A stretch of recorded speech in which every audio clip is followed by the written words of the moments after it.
साहब मैं आपका सामान उठा लूं क्या? साहिल अभी बस से उतरा ही था कि किसी की आवाज सुनकर चौंक गया। पीछे मुड़कर देखा तो एक उसकी ही उम्र का लड़का फटे पुराने कपड़े पहने उसके सामान की तरफ देख रहा था। साहिल ने उसे टालते हुए कहा, नहीं मैं सामान खुद उठा लूंगा। यह सुनकर वह लड़का थोड़ा सा निराश हो गया और बोला, साहब कुछ भी दे दीजिएगा, बहुत मजबूर हूँ, कुछ खाने का इंतजाम हो जाएगा। साहिल झुंझला कर उसकी ओर देख रहा था। उस लड़के की आंखों में उसे आंसू नजर आ रहे थे। फिर उसने गौर से उसे देखा तो समझ में आया यह तो उसके बचपन का दोस्त राहुल है। इस हाल में साहिल ने उससे कहा, पहले मेरे साथ चलो। वह उसे पास के एक ढाबे पर ले गया। क्या खाओगे? साहिल के पूछने पर लड़के ने कहा, नहीं साहब, अगर आप सामान उठवाओगे तो ही मैं कुछ लूंगा। साहिल हंसते हुए बोला, हाँ मैं जानता हूँ तुम बहुत खुददार हो, किसी की मदद नहीं लोगे। सामान बाद में उठा लेना, पहले कुछ खा लो। बैठो मैं अभी आया। लड़का डरते डरते सामने पड़ी मेज कुर्सी पर बैठ गया। साहिल कुछ देर में आकर उसके सामने वाली कुर्सी तुम इस हाल में कैसे? मेरा मतलब है कुछ अपने बारे में बताओ। राहुल ने बताया, साहब मेरे पिता इसी गांव में एक किसान थे। गांव के जमींदार से कर्ज लेकर उन्होंने फसल लगाई थी, लेकिन सारी फसल खराब हो गई। कर्ज का ब्याज बढ़ता गया। जमींदार ने खेतों पर, बैलों पर और घर पर कब्जा कर लिया। पिताजी ये सब बर्दाश्त न कर सके और फांसी लगा ली। मैं तब छोटा था, कुछ दिन बाद माँ भी चल बसी। स्कूल जाना तो दूर, गांव में कोई काम न मिला, भूखे मरने लगा। तब से जो भी काम मिलता है वह कर लेता हूँ। दोपहर को बस के आने पर कोई सवारी सामान उठवा लेती है तो खाने का जुगाड़ हो जाता है। तभी खाना आ गया। खाना देखकर राहुल बोला, साहब ये तो बहुत महंगा होगा, मेरी मजदूरी तो बस 10 रुपये बनती है, ये सब मैं कैसे चुका पाऊंगा? साहिल हंसते हुए बोला, अभी मैं आया हूँ, वापस भी जाऊंगा, तब मेरी सामान उठा लेना। साहिल उसे जानबूझकर अपनी पहचान नहीं बता रहा था। उसे पता था अगर उसने ऐसा किया तो राहुल उससे मदद नहीं लेगा। राहुल बहुत भूखा था, वह जल्दी जल्दी खाना खाने लगा। इधर साहिल कुछ देर के लिए स्कूल में पढ़ते थे। दोनों साथ खेलते थे। राहुल पढ़ने में बहुत तेज था। उसमें और साहिल में हमेशा फर्स्ट आने की होड़ लगी रहती थी। साहिल के पिता उसी स्कूल में अध्यापक थे। साहिल के पिता का ट्रांसफर हो गया तो साहिल स्कूल छोड़कर शहर चला गया। आज वह कॉलेज में पढ़ता है।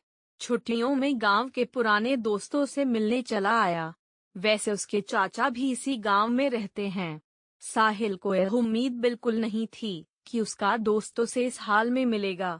साहिल अपने ही ख्यालों में खोया हुआ था, तभी राहुल ने उसे कहा, साहब मेरा खाना हो गया, चलिए आपका सामान उठा लेता हूँ। साहिल ने जवाब दिया, अभी चलते हैं, बैठो और कुछ अपने बारे में बताओ।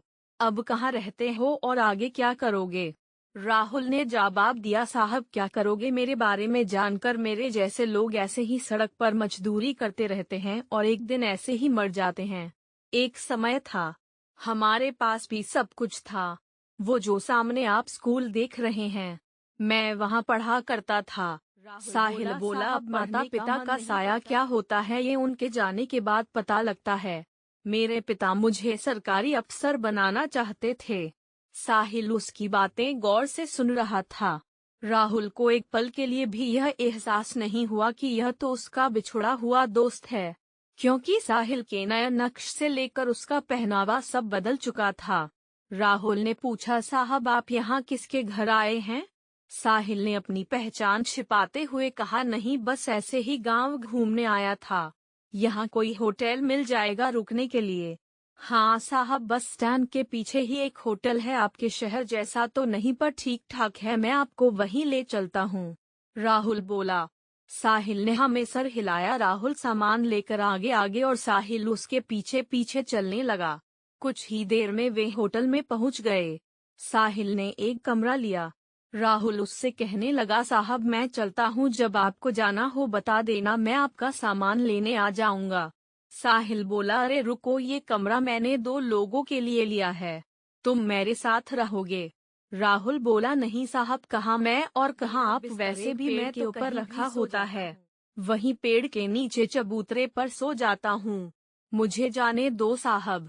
साहिल बोला, मुझे तुमसे बहुत सी बातें करनी है, जब तक मैं यहाँ हूँ तुम मेरे साथ रहोगे। मैं यहाँ किसी को जानता नहीं हूँ, तुम मुझे पूरा गांव घुमाओगे। राहुल कुछ नहीं बोला। कमरे में सामान रखने के बाद साहिल राहुल को लेकर एक कपड़े की दुकान पर पहुंचा। उसे नए कपड़े दिलवाए, नए जूते दिलवाए, फिर उसे लेकर होटल पर आया। उसने राहुल की जरूरत का हर सामान खरीदा और उससे कहा, तुम नहाकर ये कपड़े पहनो, मैं अभी आता हूँ। राहुल को कुछ समझ नहीं आ रहा था। उसने नहा धोकर नए कपड़े पहने, अपने आप को शीशे में देख ही रहा था, तभी साहिल आ गया। राहुल अपने कपड़ों को देखकर रो रहा था। साहिल बोला, क्या हुआ, कपड़े अच्छे नहीं हैं? राहुल बोला, नहीं साहब, माँ की याद आ गई, वो अपने हाथ से सिलकर कपड़े पहनाया करती थी। कल मैं आपको अपना घर दिखाऊंगा, जो जमींदार ने हथिया लिया। साहिल उससे बैठकर बातें करने लगा, कितना कर्जा था तुम्हारा? राहुल ने कहा, साहब सब मिलाकर 50-60 हजार था। अब तो 80-90 बातें करने के बाद दोनों सो गए। सुबह साहिल राहुल को लेकर गांव घूमने गया। वहां राहुल ने अपना घर दिखाया जो बंद था। फिर वह उस पेड़ के नीचे ले गया जहां कल तक वह सोता था। राहुल बोला, साहब यह पेड़ ही मेरे माँ बाप है, मैं यहीं सोता हूँ। साहिल बोला, राहुल मैंने तुमसे झूठ बोला था, मैं गांव घूमने नहीं सिर्फ तुमसे मिलने आया था। यह सुनकर राहुल चौंक गया। साहिल ने बताया, मैं तुम्हारे बचपन का दोस्त साहिल हूँ। यह सुनकर राहुल गौर से साहिल के चेहरे को देखने लगा। उसे अब उसमें अपना दोस्त नजर आने लगा। उसकी आंखों से टप टप आंसू बह रहे थे। साहब आप। वह कुछ बोलता इससे पहले साहिल ने कहा, साहब नहीं, साहिल तुम्हारा दोस्त। राहुल कुछ बोल न सका। वह बस एकटक साहिल को देखे जा रहा था। उसके अंदर का सैलाब अब उमड़ने लगा था। इतने सालों का दर्द उसकी आंखों से बह रहा था। आज उसका कोई अपना उससे मिलने आया। इस बात पर अभी भी उसे विश्वास नहीं हो रहा था। साहिल ने उसे चुप कराया, फिर वह उसे लेकर अपने चाचा के घर गया। साहिल के चाचा सब पहले से जानते थे। चाचा एक संपन्न किसान थे। उन्होंने अपने साथ कुछ और किसानों को इकट्ठा किया और जमींदार के घर पहुंच गए। साहिल के चाचा ने जमींदार से पूछा, इसके पिता पर कितना कर्ज है? जमींदार ने अकड़ से कहा, कौन चुकाएगा? इसके पास तो फूटी कौड़ी नहीं है, नहीं तो इसका बाप फांसी नहीं झूलता। सब मिलाकर 1 लाख है। साहिल ने अपने चाचा को इशारा किया। उन्होंने बैग से 1 लाख रुपए निकालकर जमींदार के सामने रख दिए और कहा, इसके खेत, मकान और बैल अभी वापस चाहिए। जमींदार यह देखकर घबरा गया, लेकिन इतने लोगों के सामने कर भी क्या सकता था। घर की चाबी और कागज वापस कर दिए, बैल उसे घर भिजवा दिए। वहां से निकलकर साहिल बोला, चाचा जी मैं शहर पहुंचते ही आपके पैसे लौटा दूंगा। चाचा जी ने कहा, कोई बात नहीं बेटा, तुम बहुत नेक काम कर रहे हो। फिर उन्होंने और किसानों के सामने राहुल से बोला, बेटा तुम्हें तुम्हारा सब कुछ वापस मिल गया, अब अपने खेतों पर खेती करो, हम सारे किसान तुम्हारा साथ देंगे। यह सुनकर सब किसान तैयार हो गए। हाँ बेटा, अब वो जमींदार तुम्हारी तरफ खेती करने के लिए 20,000 रुपये और दिलवा दिए। राहुल उसके पैरों में गिर पड़ा। उसे उठाकर साहिल ने कहा, दोस्त अब तुझे आगे निकल कर दिखाना है। अगली बार जब मैं गांव आऊं तो मेरा दोस्त मुझे खुशहाल मिलना चाहिए। यह कहकर साहिल ने राहुल को गले लगा लिया। अगले दिन साहिल शहर चला गया। वहां से उसने अपने चाचा के पैसे बैंक में जमा करवा दिए। इसके 6 महीने बाद एक दिन साहिल दरवाजे की घंटी सुनकर दरवाजा खोलने गया तो देखा सामने राहुल खड़ा था। 6 महीने में बिल्कुल बदल गया था। साहिल ने उसे गले से लगा लिया। अंदर आकर उसने साहिल के माता पिता के पैर छुए। साहिल बोला, अचानक यहाँ कैसे, सब ठीक है ना? उस जमींदार ने परेशान तो नहीं किया? राहुल बोला, नहीं यार सब ठीक है, तेरे चाचा और दूसरे किसाने ने मेरी बहुत मदद की, अब तो सब ठीक है।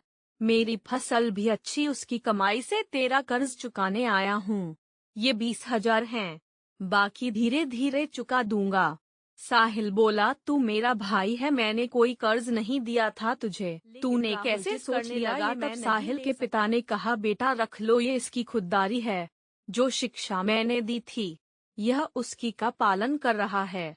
साहिल पैसे रख लेता है। फिर राहुल शर्माते हुए उसे अपनी शादी का कार्ड पकड़ा देता है।